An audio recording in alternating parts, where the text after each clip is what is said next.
ESPN 94.1 FM and AM 930 present The Drive. Brought to you by Huntington Federal Savings Bank. Local then, local now. Member FDIC. Welcome into the Tuesday, September 10th edition. Your drive begins now on ESPN 94.1 FM and AM 930. I'm your host, Paul Swann. Thanks for tuning in. Appreciate you being here with me today. And at any time you want to join the program, I got a phone line for you. That's right.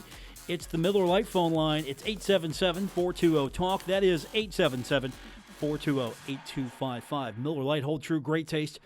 Only 96 calories. It is the original light beer. Now, you can also find me on social media if that's your thing. You can find me on Twitter at Paul Swann, and you can find the show on Facebook. You search The Drive with Paul Swann, you'll find it. We post things on there on occasion. You know, we've got, I would say, podcast links. Maybe sometimes when I've got a really special guest, I'll tell you about it first. So there are reasons to join the social media stuff, and you can do so, of course, on Twitter, again, at Paul Swann, and you can grab me on Facebook by searching The Drive with Paul Swann. So what do we got today? Today's Tuesday, so that means I get to spend a couple hours over at Marshall and hear what Doc Holliday's got to say. So we'll get a little bit of Doc's press conference from earlier today. We're not going to get it all. Just I got the highlights I want to go over with you. And then had a chance to, and we'll hear that here shortly, Levi Brown. Make a special trip to just go talk to Levi Brown because, again, he is one of the football players on that squad that I am super impressed with at all times. I think he's a leader on this squad.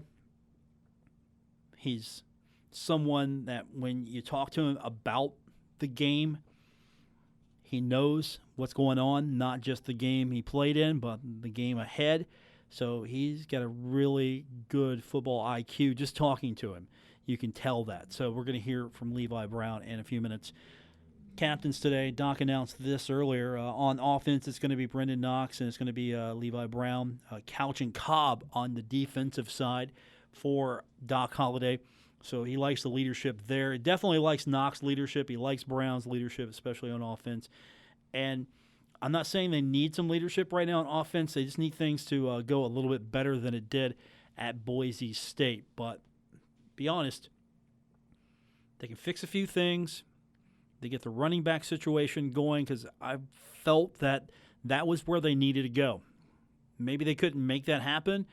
Doc talks about that here later on. Just give you a kind of a heads up. He was asked later on in the press conference as we went pretty deep into it about how frustrating it was not to be able to get the offense on track in the second half. And he said something that really it even caught my attention a little bit more than usually because I'm listening to him, but I wasn't expecting him to go where he went with that. So that's what's coming up, and we'll get into all of that. So that's basically the show today. We do have a few things to talk about, of course. Marshall Golf is finishing the 50th Joe Fagan's Marshall Invitational. They finished 13 under. They ended up 6 overall, 13 under par. They finished each round with a score under par at 5 under in round 1 and 4 under in both the second and third rounds. So things going well for the Thundering Herd there. So that was a big thing going on. Of course, we've got game day coming up, and I haven't felt it yet. Maybe I'm missing it, but I just haven't felt it yet. Battle for the Bell. There's really not much of a ramping up for the battle. You get two good football teams. And I'm excited to see Ohio come in. I really enjoy the series with Ohio. I think it should be played every year. I know logistically that's probably not possible. I don't know if that's something that Ohio and Marshall just can't work out schedule-wise or they want to take some other opportunities because, again, this is non-conference. If this was conference, I think this would be more exciting if this was conference. Obviously, it's not going to happen again. I don't think Ohio would ever leave the Mid-American Conference, maybe join Conference USA. Why would they? I mean, when I think MAC, I think Ohio. They're going to turn the lights off on that thing. But I do like it when these two schools get together. But Marshall just doesn't have a rival. But they do. That's something. Listen for that later on. I'm just going to give you, again, I'm giving you previews. I'm giving you a reason to stick around because Levi, I asked him about that, really. He came up with an interesting reply about that. about it. I just haven't felt it yet. It's the battle for the bell, and I haven't seen that much beat Ohio stuff around. I mean, this isn't Ohio State, Michigan. Let's just get that out of your head now. I'm not even imagining it's something like that. But come on, it's Tuesday. Give me some beat Ohio. I want to see some beat Ohio on my Twitter feed. Get going on that. Facebook, I want to see some beat Ohio as well. Let's make this a big thing again. No trash talking, though. I don't want any bulletin board material. Just beat Ohio. Hashtag beat Ohio. Can I get that today from you on Twitter? That would be great. So we're going to come back here in a minute. We're going to talk a little bit about what Levi Brown saw when he was looking at the film, his impressions of what this game's about. Later on, we're going to hear from Doc Holliday. We're going to work your phone calls in again at 877-420-TALK. That's 877-420-8255. We're going to have some fun today. I hope you can join us for today's full edition of The Drive here, presented by Huntington's Federal Savings Bank on ESPN 94.1 FM and AM 930.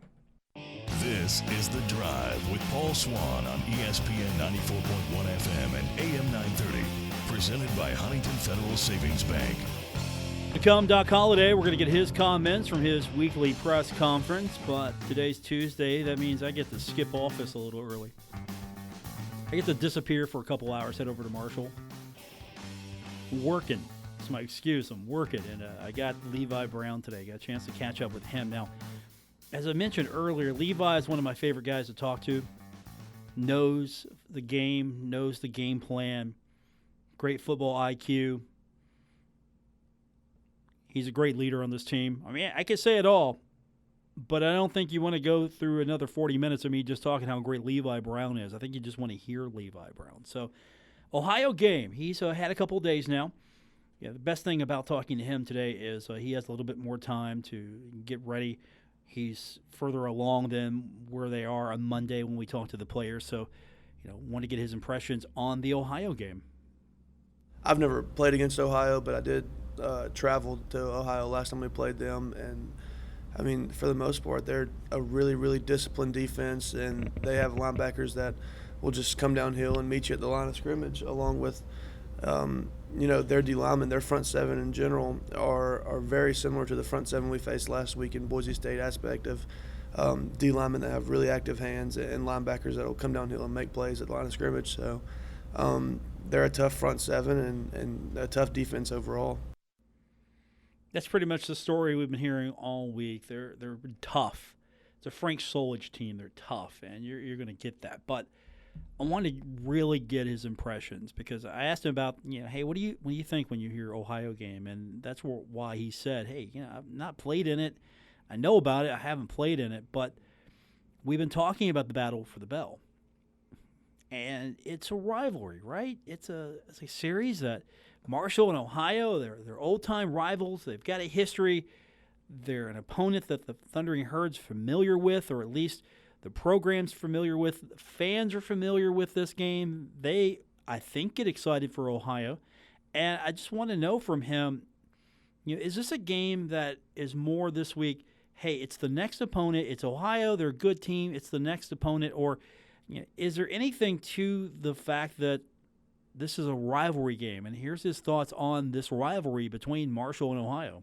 One thing that I've come to figure out in my 5 years of playing football here at Marshall is apparently almost every week's a rivalry game.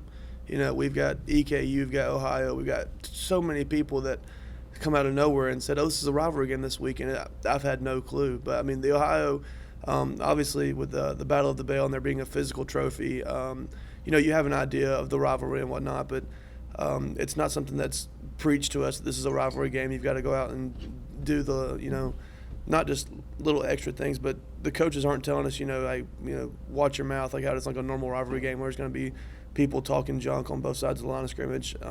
This is more or less just a normal game for us and a rivalry for the fans at this point, but, we accept every challenge every week. It's the same mentality of we want to win. So if the rivalry kind of fire sparks up at this point in time late in the week, then, we're all open and inviting for it. So it's a fun game, obviously, when there's a trophy to play for no matter what.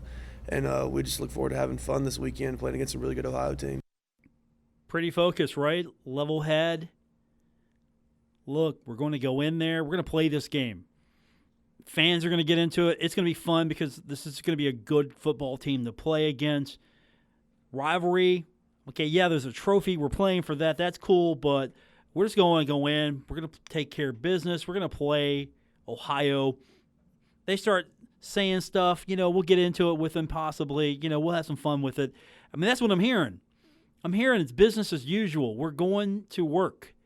We're going to play Ohio. There happens to be a trophy. That's cool. That's what I'm hearing. But I'm hearing we're going to work.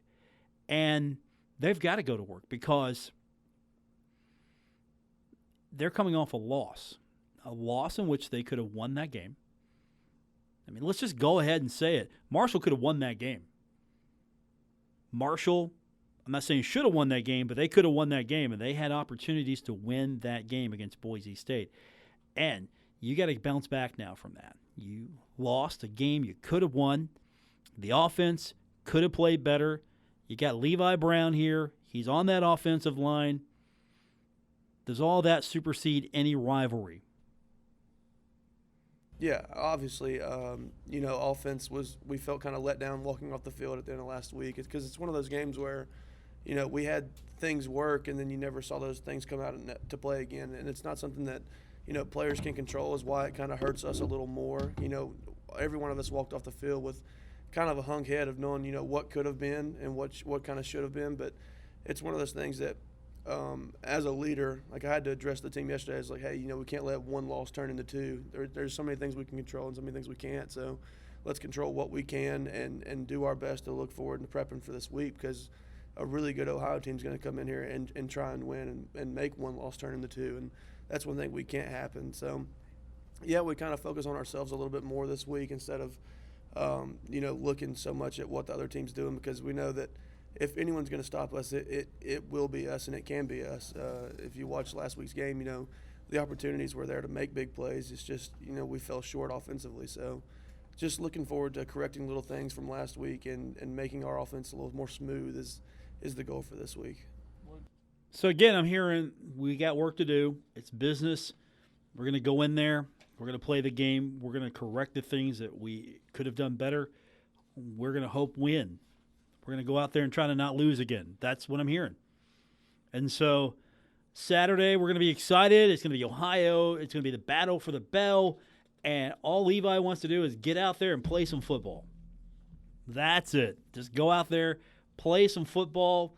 Next opponent, next team up. And it is Ohio. So when we were talking to him, he's obviously seen the film now. He saw Ohio and Pittsburgh. And Ohio, they had a little difficulty with Pittsburgh. So we asked him, what did Pittsburgh do well against Ohio?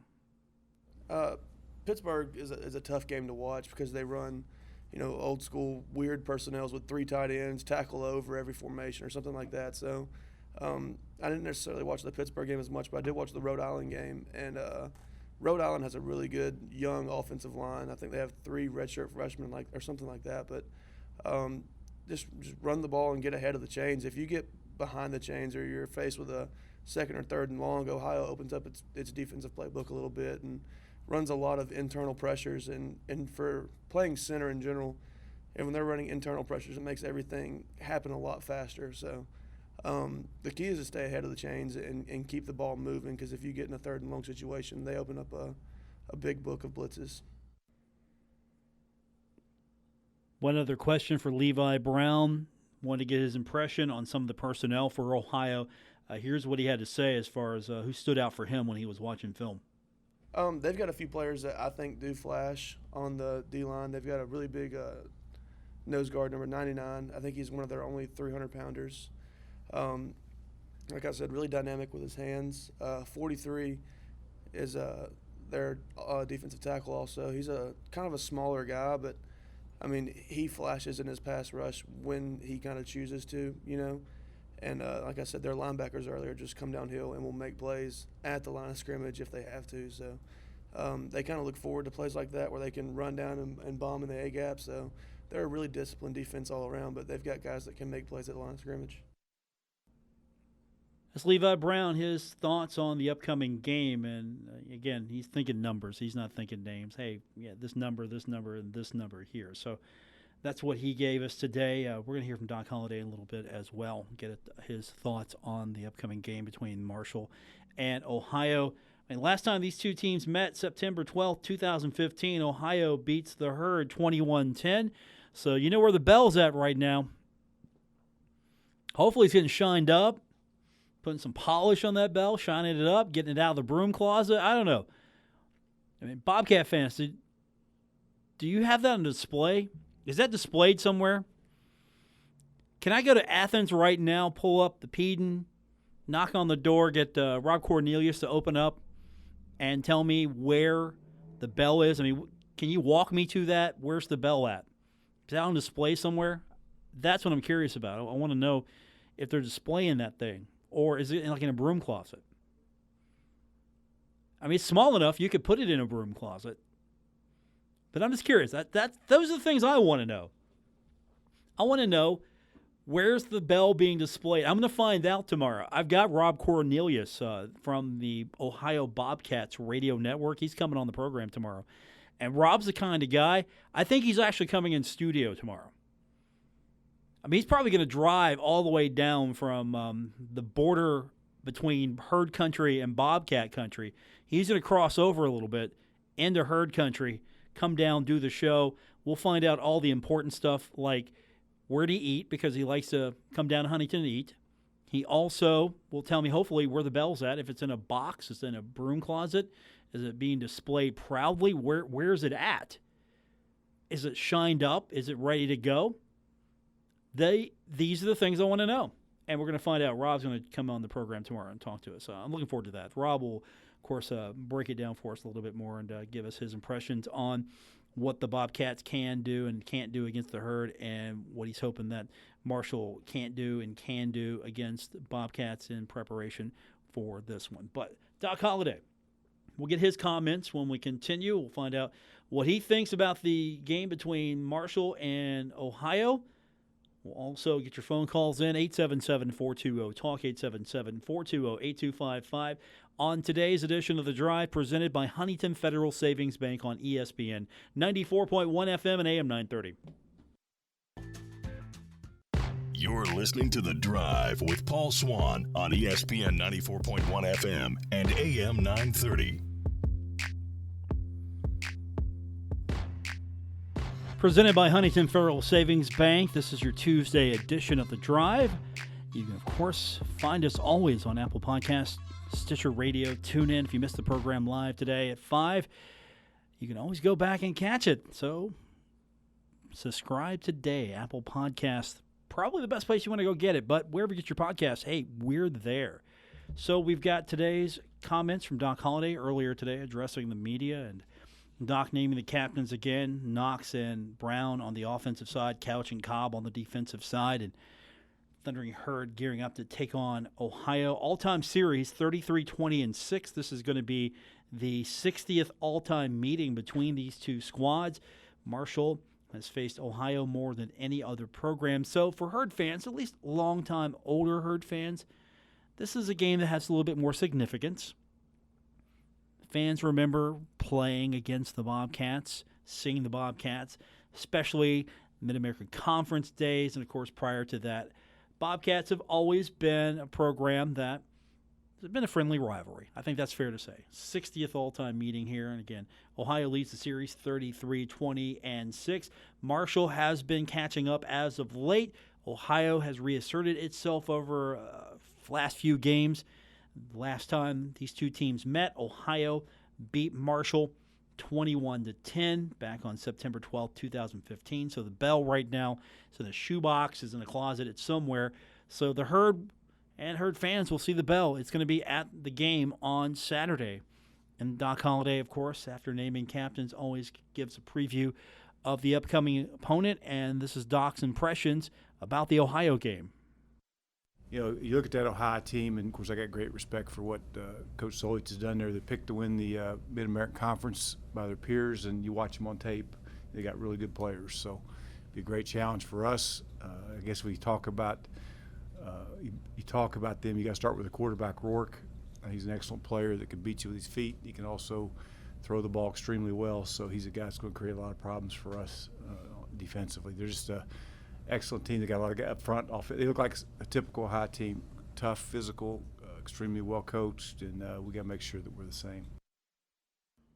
Typical Ohio team, a typical Frank Solich team, pretty much. And one of the questions that was asked to Doc today was similarities. You are a Herd fan. You remember Ohio quarterback Tettleton, right? You remember Mr. Tettleton? Pretty good quarterback. And there was a question today asked of Doc, are there similarities between the last quarterback you saw, which was Tettleton, and your current quarterback, Nathan Rourke? And here's Doc's thoughts on that. We talked about that as a staff, and unfortunately there are. Tettleton gave us fits, and this guy's very, very, very similar. Probably kind of followed his career. Took over when he left, and same kind of guy. I mean, Tettleton was. We talked about. He reminded me a lot of the Stockstill kid.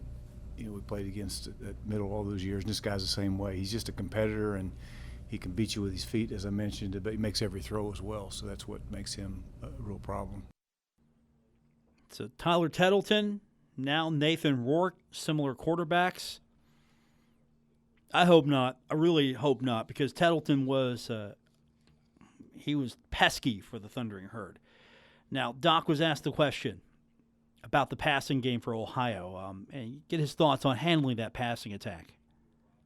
I thought our kids did, especially with Chris being out. We should have Chris back this week. I think he'll be back, but I thought our guys did handle it pretty well as far as the throw game was concerned. And this guy's very similar. I mean, just a competitor that stands in there and takes some shots and makes all the throws. And the difference in this guy and the kid at Boise is he runs better. And there's a lot of design quarterback runs for him, and so that'll be another part of the offense we'll have to deal with.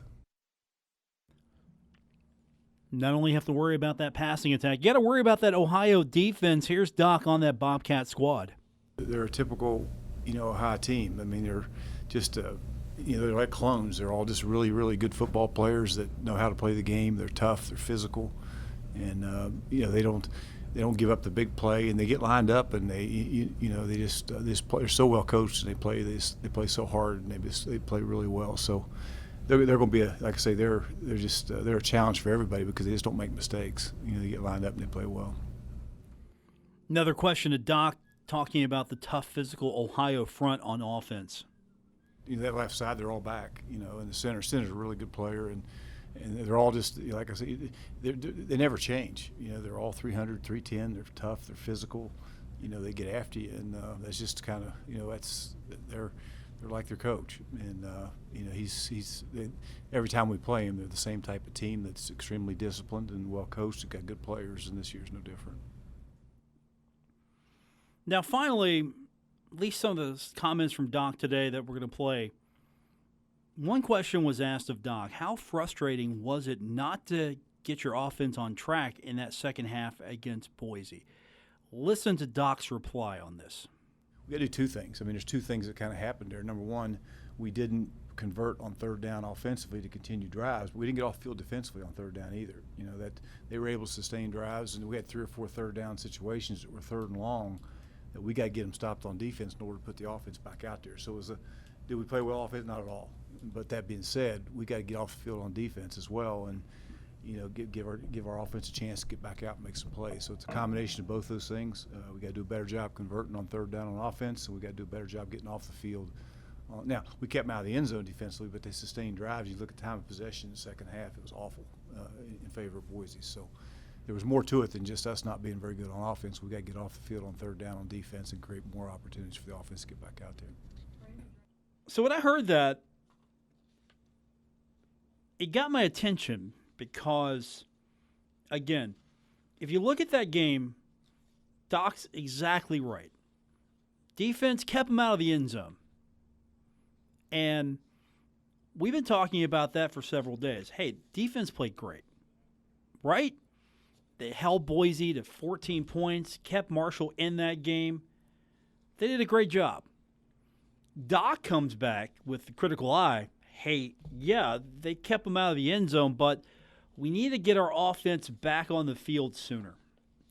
And with that said, offense can play better. They got to do their part. Defense kept them out of the end zone, but there were a lot of times where they could have got off the field sooner, put that offense back on the field, and get a few more cracks at it. I don't know if I would have looked at it that way.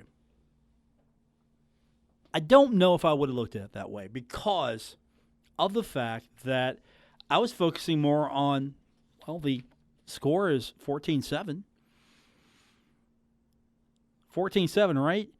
And Marshall ran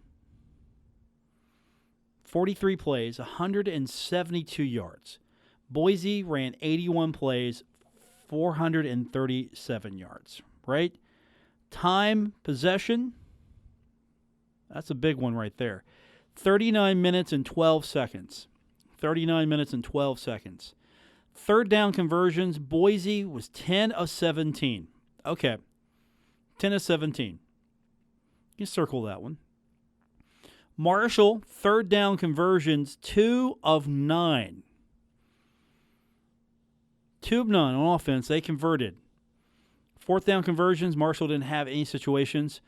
Red zone scores, 1 of 1. Boise State, fourth down, went for it twice on fourth down, failed both times. Red zone scores and chances, 1 red zone score out of 4 attempts.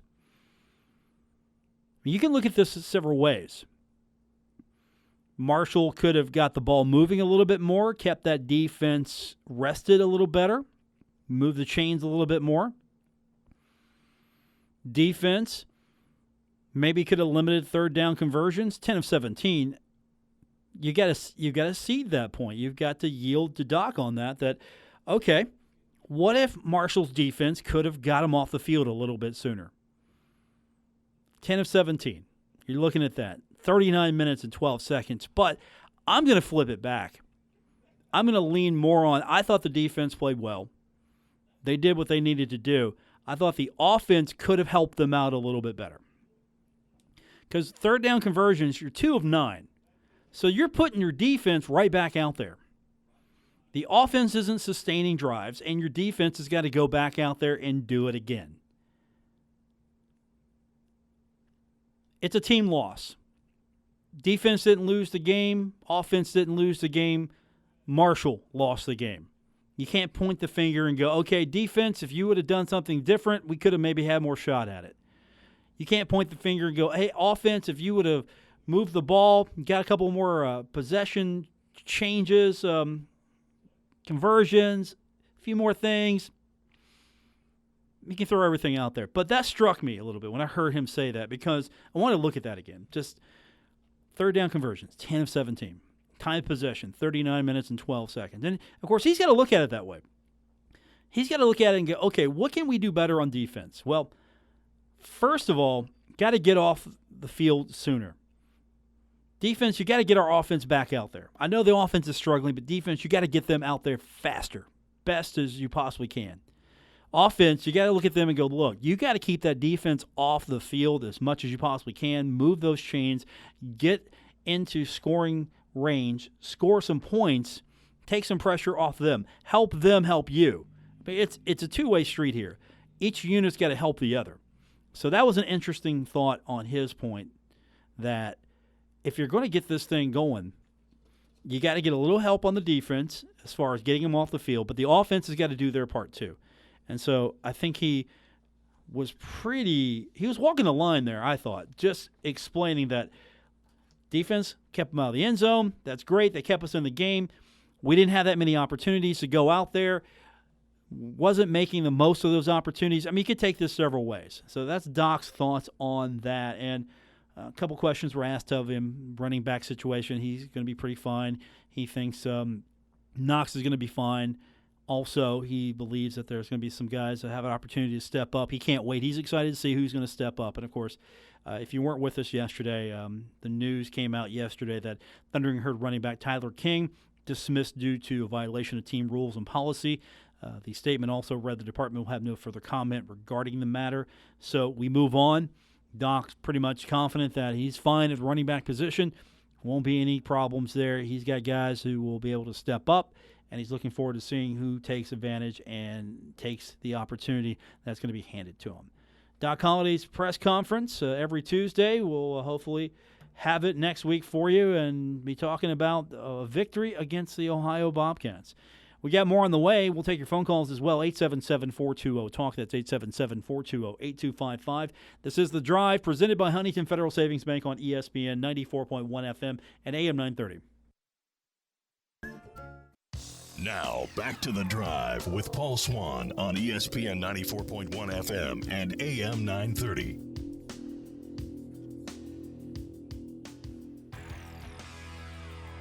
(877-420-TALK). That is 877-420-8255 to be a part of the program using those Miller Lite phone lines.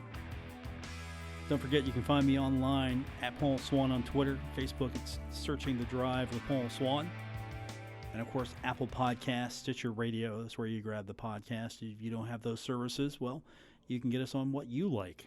It's all about choice. It's about you. You can download the podcast today by going to your favorite podcast provider. So we've got Thundering Herd coming up on Saturday. Things are going to kick off. We're going to be on the lot a few hours early. I haven't got the details yet, but we're going to be back on the stage. Going to be doing the concert again over on the West Lot. Gate C is where they've got us this year. So I'm going to get the details, who we got coming up. I'm going to tell you right now, get to the West Lot early. Just tell them next year you want to park near Gate C. You want to set up near Gate C. Everybody wants to set up near the Thunder Walk. And that's nice. That's nice. I get that. You want to set up, you want to be ready to know. Set up near the concert tent. I'm just telling you. That's where the action is. All right. Coming up tomorrow, we're going to have Rob Cornelius join us from the Ohio Bobcats Radio Network. He's going to, I believe he's driving in town. He's going to hit the cuisine. I think what he is, he wants to hit Cookout. They're not a sponsor with us, but they need to be. He wants to hit Cookout, and I think he wants to hit a couple other places. I gotta check. What does he have in Athens? And what does he not have that he can only get in Huntington? I'm gonna figure that out. I might have to drive him around tomorrow just to get him some different samples of things so we can take back home to Athens. Bobcats are coming in. It's been a few years, 2015. Of course, they're going to play this game. They're going to also play a few more times, renewing the series for another go-around, which I think is great that they're playing. It's too bad they're not playing every year. I wonder if there's a way you could just make this, hey, look, we're just going to schedule this game every year. That's my hope. One day they get to the point where, okay, let's just schedule this game. And by the way, if you search on Google Ohio schedule, you get the Ohio State schedule. So guess what? They're having a problem with Google because everybody knows that the real Ohio is in Athens. At least that's what they tell us. But look at the schedule here for Ohio. Rhode Island, Pittsburgh, the Herd, Louisiana Lafayette. Then you got your MAC schedule: Buffalo, Northern Illinois, Kent State, Ball State, Miami, Western, Bowling Green, Akron. You know what? I wasn't thinking about doing this, but I'm just going to look right now. What games do they have scheduled in the future? Let's look at this. Let's see what they've got. Okay. What do I see as the internet? Here it is. All right. 2020, NC Central, Boston College, at Boston College. They play host to Marshall. Then they've got a road game against Texas State. 2021, Syracuse, Gardner-Webb, at Louisiana, at Northwestern. 2022, they're playing Florida Atlantic, playing the Lane Train, at Penn State, at Iowa State, and then they play host to Fordham. 2023, at Florida Atlantic, Iowa State, at Rutgers. 2024, at Syracuse, South Alabama, at Kentucky. 2025 at Illinois, back in Huntington at Marshall. 2026 Cincinnati at South Alabama. 2027 Marshall. So, wasn't there? I don't know. Again, I don't know what the availability here was. So, couldn't you get a date for 2024, 2023? Do you not want to play that soon? Because, again, you're playing in 2025. The next game will be 2020. Then you got to wait a few years before you play this one again for the bell. And I get it. You're pretty much already booked up. You got Syracuse, Gardner Webb in 2021. I get that. I want to look at the Marshall schedule just to refresh me here. And here's part of the reason probably why. Because Marshall's pretty booked up. Now, there's still an availability in 2021 because they got Navy, East Carolina, Appalachian State. There's availability in 2022 with Notre Dame, Appalachian State, and Bowling Green being on your schedule. 2023 is all booked up with Navy, East Carolina, Liberty, Virginia Tech. There could be an opening in 2024. You got Western Michigan, Liberty, Virginia Tech. 2025 is already all booked. Army, Western Michigan, East Carolina, Ohio. One slot's taken in 2026 with Army. 2027 at Ohio and Bowling Green.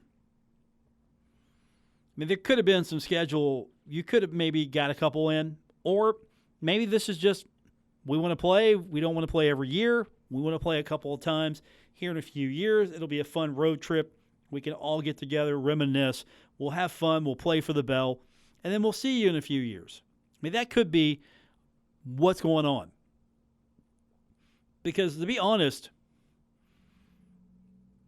rivalries are fun in college football, more so than anything. I mean, that's what makes college football a little bit different than pro football. Now, I love pro football.